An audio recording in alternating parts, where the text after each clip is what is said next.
Hello everyone and welcome back to Monsters of the Mind. As always, I'm your host Mr.G. We got a pretty short episode today because the story this creature comes from is pretty short, so let's just dig into it. Today, we're talking about the dragon known as the Tarasque. Before we get in, I would just like to make a slight correction to my last video. In the teaser for this one, I claimed it was an English folk beast, but it's actually French. My mistake. Tarasque possibly means great beast. The only name translation I've ever seen of it claims that's what it means, so I'm just gonna take a shot in the dark and assume that's what it means. And it does make sense. It was an individual, it was pretty evil, it came from southern France, and it's a figure in French folklore. The Tarasque has had many appearances. Some depictions make it look like a weird boar fish thing. Other sources portray it as a serpent. But it's most commonly depicted as a giant turtle thing with a lion head and draconic features.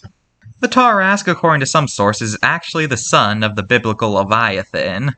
Now, the story of the Tarasque is actually pretty short, like I just said. Basically, one day, the Tarasque attacked a French village, no one was able to hurt it. Although, luckily, a nun named Saint Martha ended up taming the beast by dousing it with holy water and showing it a cross. Unfortunately for the Tarasque, after it was tamed, the townspeople ended up killing it. The end. And the Tarasque never really appeared in anything else, so let's just move on. And now a word from Vincent. It's dead.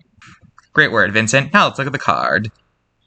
Interesting design choice. I know I just said the Tarasque doesn't usually have a set-in-stone description, but this creature just does not look Tarasque-y to me.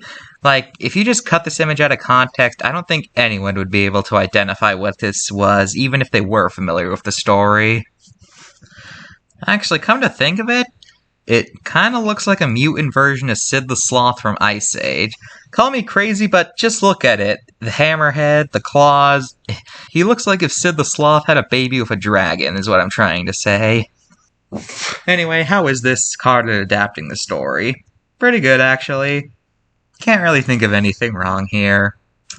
So yeah, 10 out of 10, even with the very, very, very weird design. And for pop culture, the only appearance I can find is that it was in Dungeons & Dragons. And, in fact, I've actually heard that a lot of people are surprised to find out that this is an actual mythological figure and not a creature from the game. Maybe that's why he doesn't appear much. A lot of people might assume that D&D made up the Tarasque and they don't want to get sued or something.